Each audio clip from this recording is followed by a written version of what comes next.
नमस्कार, study IQ platform पर आपका स्वागत है। आज हम लोग बात करेंगे टॉपिक इन डेप्थ प्रोग्राम में एक बहुत ही चर्चित विषय पर। वह चर्चित विषय क्या है? वह है कि हाल ही में, यानी हाल क्या मैं कहूँ, बल्कि कल ही एक छापेमारी हुई है झारखंड में। प्रवर्तन निदेशालय या फिर कहें कि इन्फोर्समेंट डायरेक्टोरेट के द्वारा एक छापेमारी की गई है।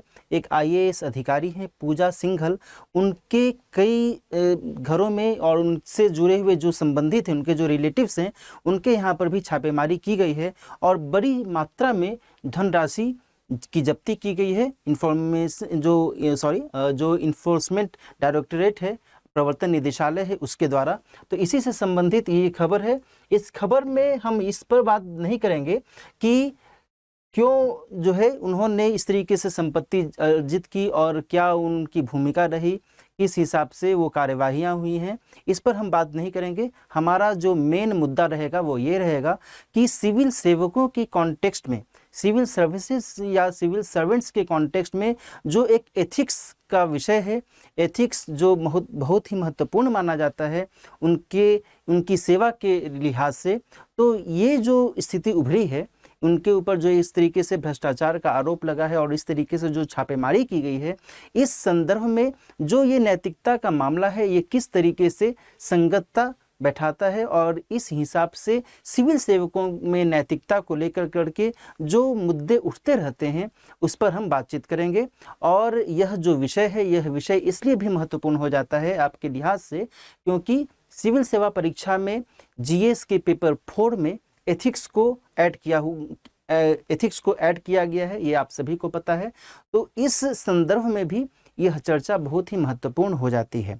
तो आइए चर्चा की शुरुआत करते हैं। सबसे पहले तो खबर को एक नज़र फिर से देख लेते हैं। खबर में यही जो मैंने आपको बताया भी कि इंफॉर्मेशन डायरेक्टोरेट, ईडी इसे शॉर्ट फॉर्म में लिखा गया है, इंफॉर्मेशन डायरेक्टोरेट, जिसे हिंदी में कहा जाता है प्रवर्तन निदेशालय, इसके द्वारा छापेमारी की गई है। किस संदर्भ में? तो मनरेगा फंड की धांधली के संदर्भ में जो है उसने कई ठिकानों पर छापेमारी की है। और किसके तहत जो है यह केस दर्ज किया गया है?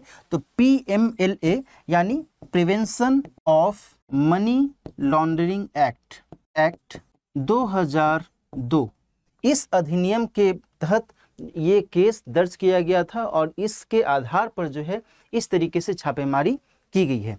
आगे बातचीत करते हैं। इसी को यहाँ पर विस्तार से बताया भी गया है। जो खबर आई है सुर्खियों में, उस संदर्भ में बताया गया है कि लगभग 18 करोड़ की धांधली की गई है और इस लिहाज से कई ठिकानों पर जो पैसे जब्त किए गए हैं। उसके बाद जो है यह विषय बहुत तेज़ी से उभरा है। सोशल मीडिया पर भी इस पर चर्चा चल रही है और न्यूज़ चैनल्स पर भी इस संदर्भ में चर्चा कर रही है कि एक आईएएस अधिकारी के संदर्भ में नैतिकता का मुद्दा क्या रह जाता है और उसकी जो जवाबदेहिता है समाज के प्रति, लोकहित के प्रति, वह जवाबदेहिता पर प्रश्न चिन्ह जो लग रहा है, उसका क्या उत्तर होना चाहिए, उसका क्या रिस्पांस होना चाहिए।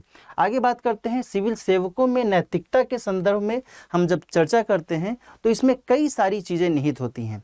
पहली बात यह है कि सिविल सेवा पाठ्यक्रम में एथिक्स के तौर पर नैतिकता, सत्यनिष्ठा और अभिवृद्धि के तौर पर एक पेपर को ऐड किया गया है, एक प्रश्न पत्र इनफैक्ट ऐड किया गया है, जिसकी चर्चा मैंने अभी की भी कि जीएस पेपर 4 में इसे शामिल किया गया है।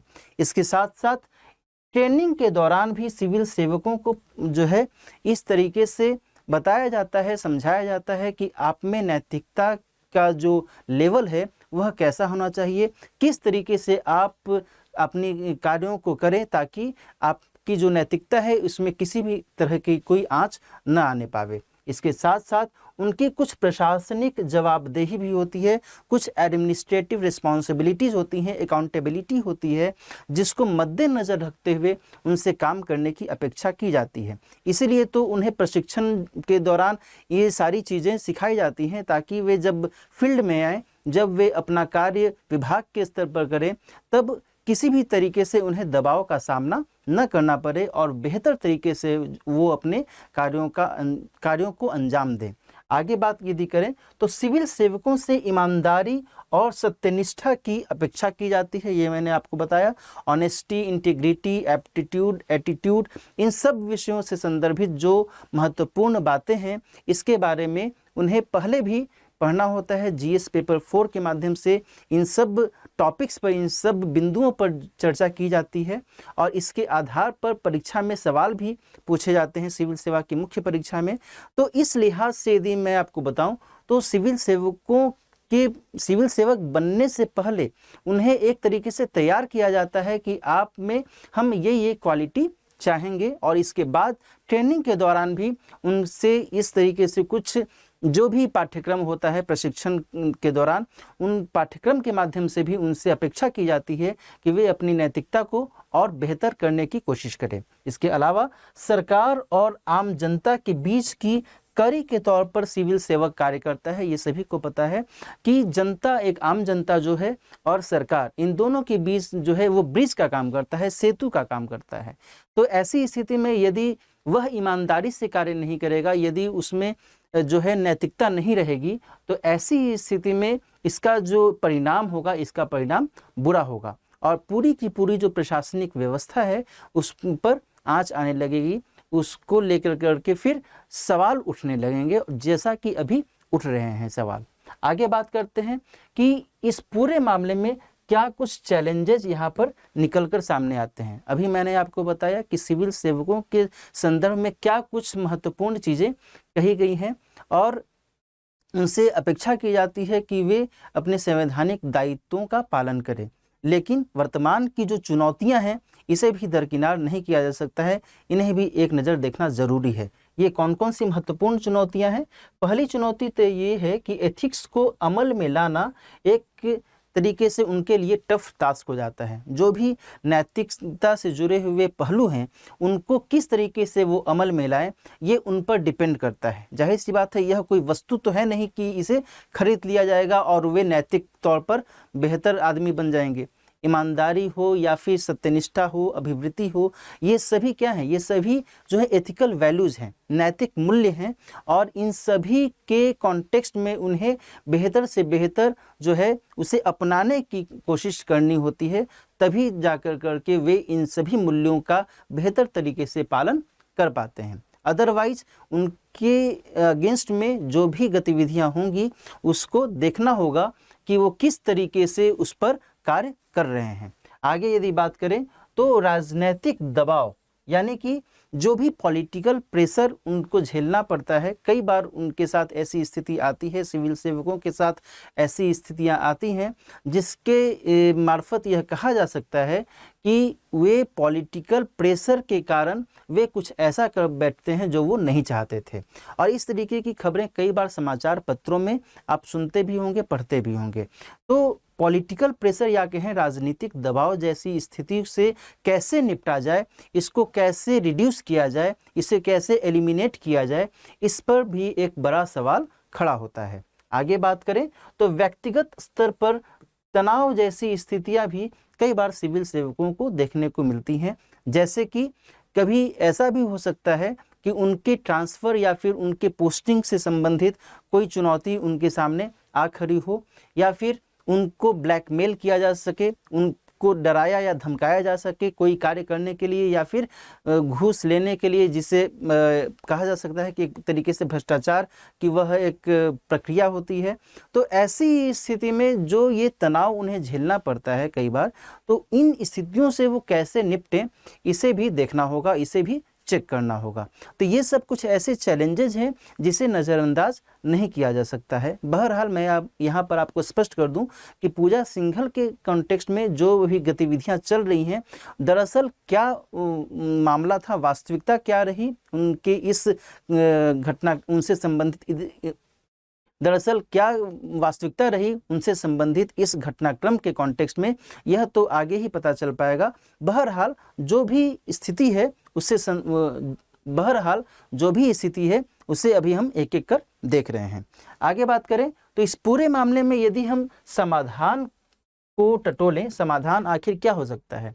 ऐसा तो है नहीं कि जो भी सिविल सेवक है या जो भी IAS IPS अधिकारी है या फिर जो भी अखिल भारतीय सेवाओं से अलग भी बाकी जो लोक सेवक हैं, चाहे वो राज्य लोक सेवा से जुड़ा हुआ व्यक्ति ही क्यों न हो या फिर अन्य लोक सेवा से संबंधित ही कोई व्यक्ति क्यों न हो, तो उनसे संबंधित जो गतिविधियां हैं या फिर उन्हें किस तरीके से नियंत्रित किया जा सके, उन्हें किस तरीके से इस हिसाब से तैयार किया जा सके, ताकि वे नैतिक तौर पर किसी भी प्रकार के कुकृत्य से बचें या किसी भी प्रकार के अवैध कार्य से बचें।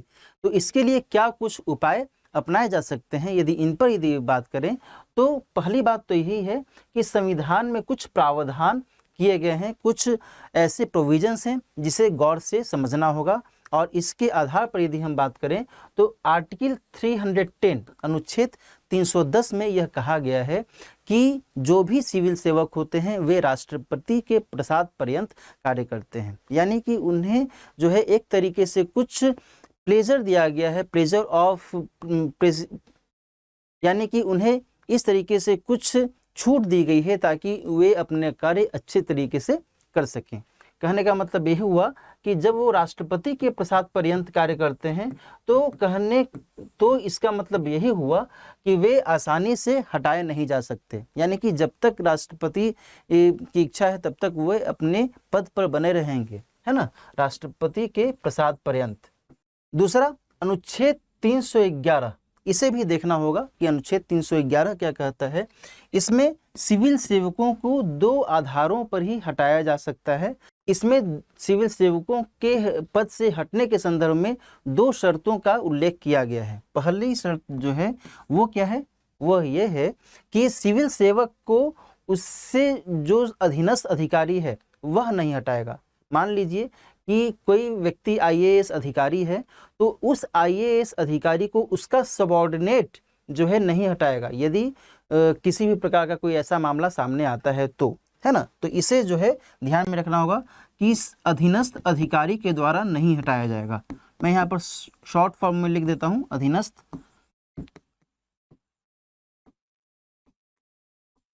अधिकारी के द्वारा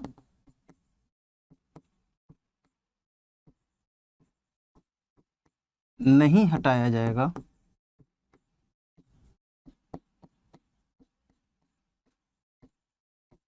जिसे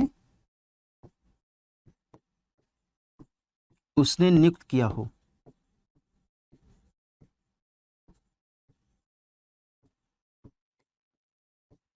है ना। किसने नियुक्त किया हो, जिसने, यानी कि यहाँ पर कहा जा रहा है ना कि जिसे उसने नियुक्त किया हो, किसने नियुक्त किया हो, जिस पर आरोप लगे हैं। तो जिस पर आरोप लगा है यदि वही व्यक्ति अपने सबऑर्डिनेट को अपॉइंट किया है तो उस सबऑर्डिनेट के द्वारा उसे हटाया नहीं जा सकेगा। पहली शर्त तो यही है। और दूसरी शर्त की यदि हम बात करें तो दूसरी शर्त में ये कहा गया था कि किसी भी सिविल सेवक को पद से हटाने या फिर डिस्चार्ज करने, बर्खास्त करने, उसे डिमोट करने या फिर कहा जा सकता है कि उसकी रैंक में कमी करने, इससे संदर्भित कोई भी यदि मामला रहेगा तो उसे सुनवाई का अधिकार होगा। तो इस 2 आधार पर, यानी सुनवाई के अधिकार की बात कही गई थी, सुनवाई का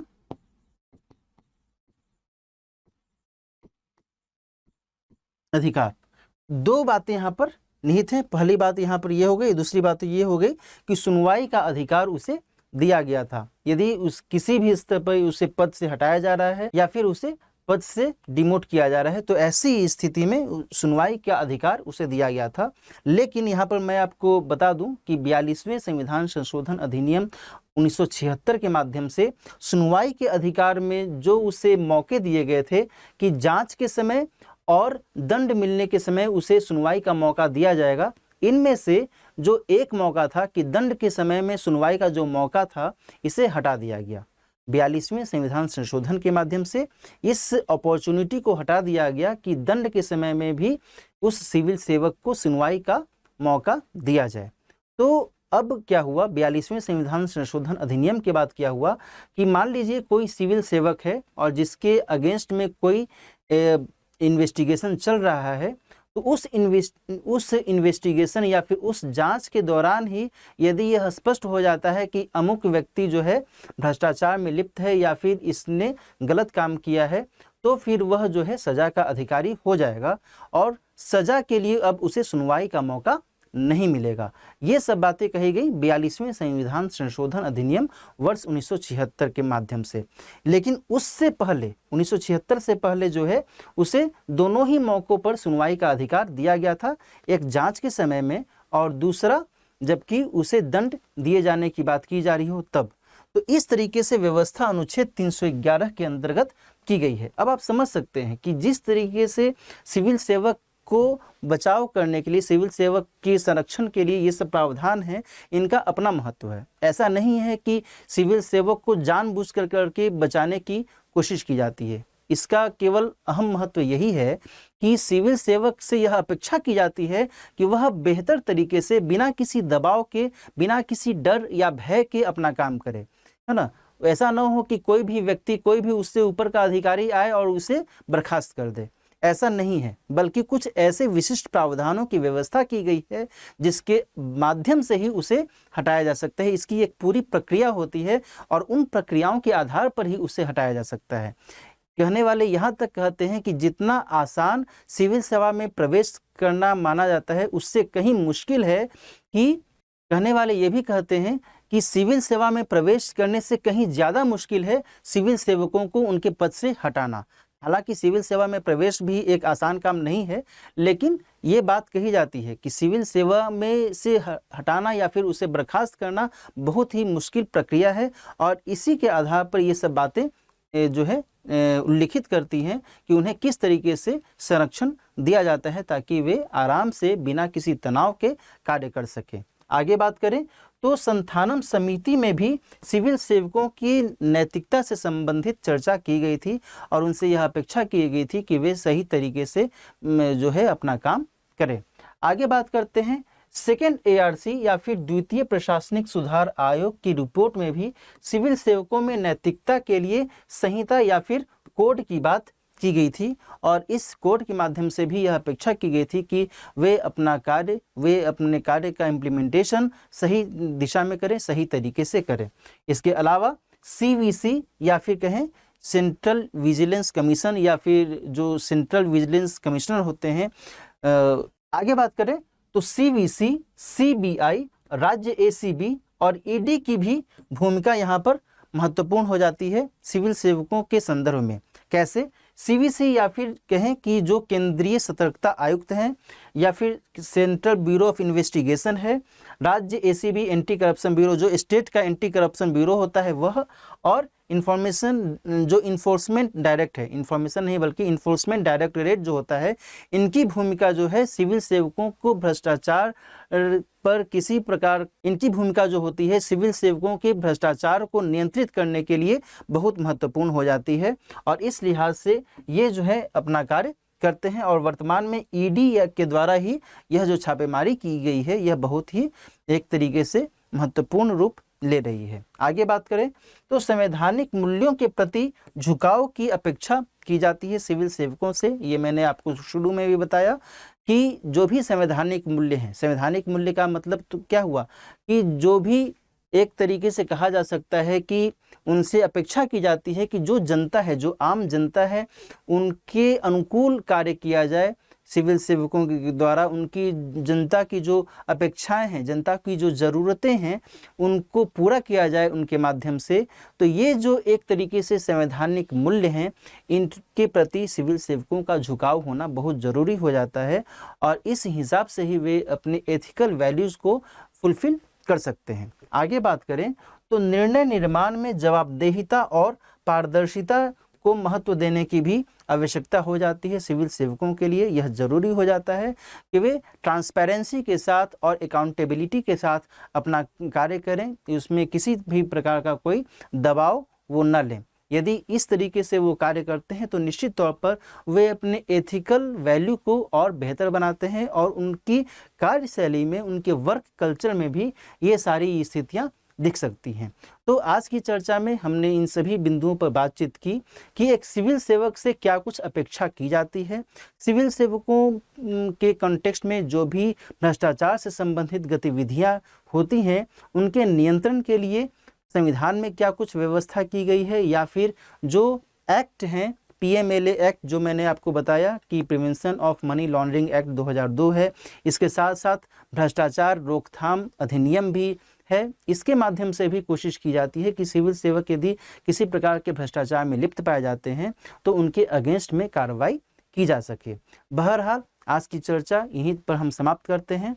उम्मीद है आपको ये सेशन अच्छा लगा होगा। धन्यवाद।